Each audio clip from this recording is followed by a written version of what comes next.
여러분 반갑습니다. 오늘 같이 보실 하나님의 말씀은 민수기 22장 21절에서 22절입니다.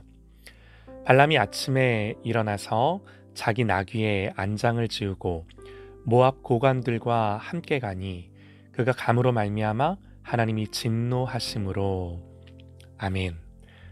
돈을 사랑했기에 라는 제목으로 하나님의 말씀 듣겠습니다. 모압 왕 발락은 이스라엘과의 전쟁을 이기기 위해 발람을 찾아갑니다. 그냥 이스라엘과 맞서서는 승산이 없다고 판단을 한 거죠. 그래서 그 당시 유명한 점쟁이자 주술가였던 발람을 찾아가 이스라엘을 저주해서 어떤 주술적인 힘을 빌어 이겨보려 했던 거죠. 발람은 부돌이라는 곳에 살고 있었는데요. 여기는 모압에서 650km나 떨어진 곳입니다. 그 당시 낙타 타고 갔겠죠. 그 속도로는 가는 데만 20일이 넘게 걸리는 먼 거리였습니다. 그만큼 발람의 명성이 자자했겠죠. 발람은 처음에 하나님의 음성을 듣고 이들의 청을 거절합니다. 그런데 발락도 포기하지 않고 다시 사신들을 보내는데요. 더 높은 고위직의 사람들을 보내면서 더 많은 복채를 가지고 발람에게로 갑니다. 결국 발람은요, 이들을 따라 길을 나서는 거죠. 오늘 말씀이에요. 발람이라는 사람이 정확히 어떤 사람인지 조금 난해한 부분이 있는데요. 점술가인 발람이 어떻게 하나님께 물을 생각을 했고 또 하나님이 왜 답을 주셨는지는 모르겠습니다. 처음에는 하나님의 음성을 듣고 발락의 청을 거절하기까지 하죠. 순종한 거예요.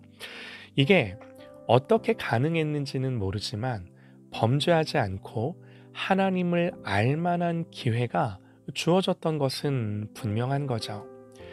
스스로가 하나님이 이렇게 말씀하시니 나는 너희들의 청을 들어줄 수 없다. 이 정도 결단을 할 수 있는 사람이라면 하나님을 아예 모른다고는 할 수 없는 거죠. 다시 두 번째 이 모압의 사신들이 왔을 때 발람은 대답합니다.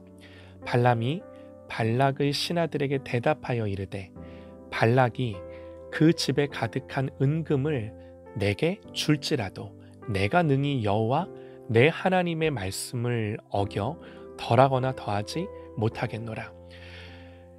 야, 니들 또 왔냐? 안 간다니까. 아무리 돈 많이 줘도 나는 내 하나님의 말씀을 어길 수 없다. 내 하나님이라고 표현까지 해요. 여기까지면 이 사람 그래도 너무나 괜찮은 거죠. 너무 잘 대답을 한 거죠. 여기서 이야기가 끝났더라면 발람이 이 사람 하나님의 선지자구나 이렇게 생각을 해도 전혀 무리가 없을 겁니다. 그런데 문제는요, 그 다음입니다. 발락이 이렇게 말을 하고 난 뒤 이렇게 말을 해요. 그런즉 이제 너희도 이 밤에 여기서 유숙하라. 여호와께서 내게 무슨 말씀을 더 하실는지 다시 알아보리라. 여러분, 이미 발람은요 알고 있었습니다. 얘네들 따라가면 안 되고 얘네들한테 돈 받으면 안 되고 얘네들 말대로 이스라엘을 저주하면 안 되고 다 알고 있었어요. 그런데 뭐가 아쉬웠는지 하나님이 나에게 무슨 말을 더 하실는지 다시 물어보겠다라고 그러는 거예요. 그런데 이렇게 다시 묻자 하나님이 이번에는 허락을 하세요. 다만 내가 시키는 대로만 말하라고 발람에게 그렇게 당부를 하시는 거죠. 그 사람들이 너를 부르러 왔거든. 일어나 함께 가라. 그러나 내가 네게 이르는 말만 준행할지니라. 자, 그래서요 발람이 오늘 말씀에 아침에 일찍이 일어나 자기 나귀의 안장을 지우고 모압 고관들과 함께 가니 하나님이 허락하셨으니 가는 거죠. 그런데 22절입니다. 그가 감으로 말미암아 하나님이 진노하심으로. 이게 오늘 말씀이에요. 여러분 좀 의아하지 않으세요? 아니, 왜 하나님이 화를 내시지? 이런 질문이 나오는 거죠. 가라 해서 간 건데 하나님이 왜 진노하셨을까요? 자, 우리말 성경의 문맥은요, 누가 봐도 하나님이 가라 하셔서 그래서 갔더니 하나님이 진노하셨다, 이렇게 해석이 됩니다. 이상한 하나님이 돼버리죠. 그런데 이 본문은 이렇게 번역을 해도 무방하지만 사실 이 본문은 좀 다르게 번역해도 전혀 문법적으로 무리가 없는데요. 그가 감으로 말미암아 하나님이 진노하셨다, 이게 아니라 그가 갔을 때 하나님이 진노하셨다, 이렇게 번역을 해도요, 문법적으로 전혀 문제가 없습니다. 원어를 이렇게 번역을 하고 해석을 하면 사실 의미가 좀 더 자연스러운데요. 이런 거죠. 하나님이 가라고 분명히 말씀을 하셨습니다. 그래서요, 가는 건 문제가 아니에요. 문제는 가라고 말씀을 하시면서 하나님 뭐라고 발람에게 말씀을 하셨어요? 내가 시키는 대로만 말해라. 그런데 문제는 만약에 발람의 마음에 어라? 이번에는 가라고 말씀을 해주시네? 여기에만 생각이 꽂혀서 그 뒷말을 잊고 그래, 하나님이 가라고 하셨겠다. 복채도 받겠다. 그의 마음에 이스라엘을 돈 받고 저주하고자 했다면 하나님이 허락을 하시네? 이렇게만 생각하고 저주하고자 했다면, 그래서 그 마음으로 나귀의 안장을 채우고 길을 떠나려 했다면 하나님이 이렇게 보고 계시면서 어라? 얘 봐라. 발람이 길을 나섰기에 진노하신 것이 아니라 그런 마음으로 발람이 나귀의 안장을 지우고 출발하고자 했을 때 진노하신 거죠. 여러분 이해가 되실까요? 이런 해석은 제 해석이 아닙니다. 이제 권위 있는 성경 주석가들의 해석인 거예요. 자, 그러면 이제 이런 말씀의 맥락을 가지고 신약의 말씀을 보면 더 분명하게 다가오는데요. 베드로후서에서요, 발람에 대해 이렇게 평가를 해요. 그들이 바른 길을 떠나 미혹되어 부올의 아들 발람의 길을 따르는도다. 그는 불의의 싹을 사랑하다가 자기의 불법으로 말미암아 책망을 받되 말하지 못하는 나귀가 사람의 소리로 말하여 이 선지자의 미친 행동을 저지하였느니라. 이게 베드로후서에서 말하는 발람의 모습이에요. 또 유다서에서도요, 화 있을진저 이 사람들이요 가인의 길에 행하였으며 싹을 위하여 발람의 어그러진 길로 몰려갔으며 고라의 패역을 따라 멸망을 받았도다. 발람에 대해 말을 할 때 모두 다 불의의 싹과 관련되어 발람을 평가하는 거죠. 여러분 한번 생각을 해보시죠. 발람은 처음에 발락의 청을 거절했습니다. 왜요? 하나님이 허락하지 않으셔서. 분명하죠. 두 번째, 더 높은 고위직의 사신들이 더 많은 복채를 들고 왔을 때 발람이 야, 내가 다시 한번 하나님께 물어볼게. 여기서 한번 생각을 해보셔요. 발람은 왜 하나님께 한 번 더 묻는 건가요? 몰라서요? 분명치 않아서요?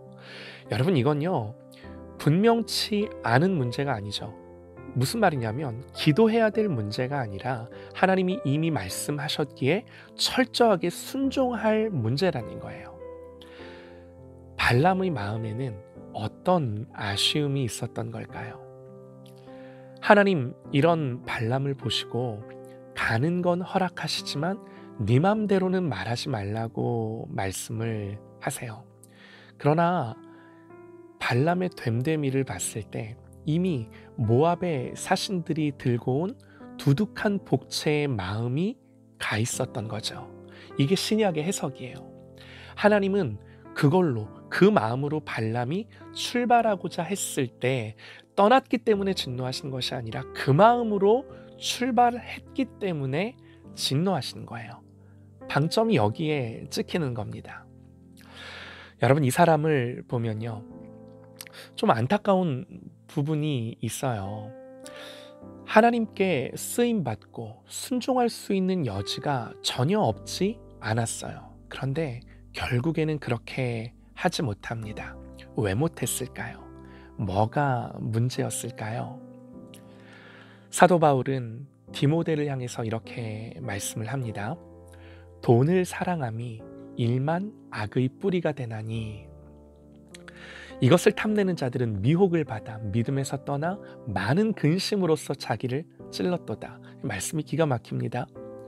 돈을 사랑함이 일만 악의 뿌리가 되나니 이것을 탐내는 자들은 미혹을 받아 믿음에서 떠나 많은 근심으로 자기를 찌른다 그래요. 그래서 오직 너 하나님의 사람아 이것들을 피하고 의와 경건과 믿음과 사랑과 인내와 온유를 따르며 믿음의 선한 싸움을 싸우라 그럽니다. 사랑하는 여러분, 우리는요, 저도 그렇습니다. 우리는요, 모두 이 문제에서 넘어집니다. 돈을 사랑하는 문제에서 넘어져요. 이 부분에서 발람은 하나님의 선지자일 수도 있었지만 넘어진 거죠. 돈을 사랑하는 것이 가져오는 가장 비극적인 결과는요, 영적인 눈이 멀어서 분별력을 아예 잃어버리는 겁니다.